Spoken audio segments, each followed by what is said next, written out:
Lorsque commence le mois de Ramadan, les portes du paradis sont ouvertes.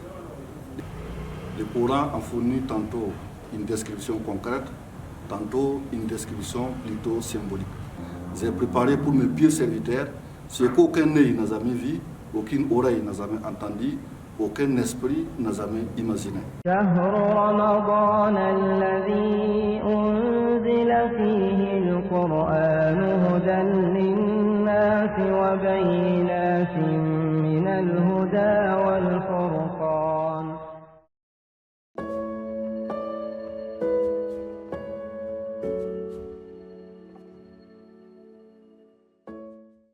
Alhamdulillah Rabbil Alamin, wa salatu wa salam ala Nabiul Karim wa alihi wa sahbihi wa sallam.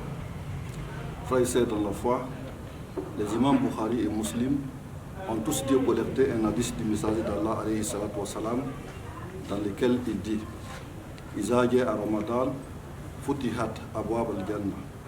Lorsque commence le mois de Ramadan, les portes du paradis sont ouvertes. Le paradis est la demeure de la paix, de la félicité et de la joie. Le Coran en fournit tantôt une description concrète, tantôt une description plutôt symbolique.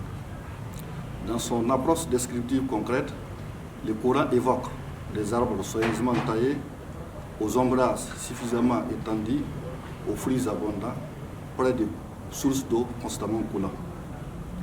Au paradis, il n'y a ni de tristesse ni de chagrin.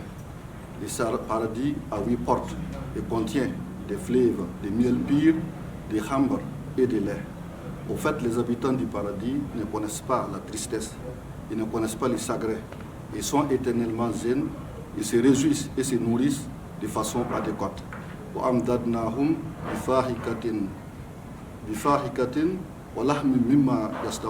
dit que nous les donnerons de façon abondante des fruits et des viandes qu'ils aimeront. Frères et sœurs dans la foi, cette description, dans une toute autre logique, revêt une valeur symbolique. Et la ressemblance entre les éléments évoqués et ceux de l'ici-bas est seulement de vocabulaire et non de réalité, encore moins de degrés. Il s'agit des exemples voulus par Allah pour permettre à l'intellect humain d'appréhender une réalité et une sensibilité qui le dépassent. D'ailleurs, les 2 plus grands bonheurs du paradis sont immatériels, la vision d'Allah et son agrément. Cette façon de voir les choses est cohérente avec la parole d'Allah lorsqu'il dit: Wala ta'lamu nafsun, nul ne peut vraiment savoir ce que je leur donne comme récompense, comme félicité, à raison de ce qu'ils œuvrent. Et dans les hadiths Qudsi, j'ai préparé pour mes pieux serviteurs ce qu'aucun œil n'a jamais vu, aucune oreille n'a jamais entendu, aucun esprit n'a jamais imaginé. Dans tous les cas, avec le Ramadan, les voies d'accès du paradis sont ouvertes et nous devons donc profiter de cette opportunité pour rivaliser en croyance véritable et sincère et en bonne action, comme les jeûnes à proprement parler, les prières, les aumônes, le Coran et plus encore. Dans tous les cas, Allah a définitivement disposé lorsqu'il dit: Inna allazina amanu wa amilu salihat kanat lahum jannatul firdaus nuzula. Et en vérité, ceux qui croient et qui font de bonnes œuvres auront pour demeure les paradis al-Firdaus. Que Dieu nous permette d'être des habitants du paradis al-Firdaus.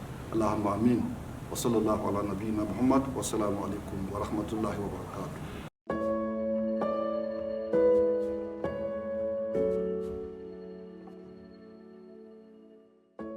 فمن شهد منكم الشهر فليصم ومن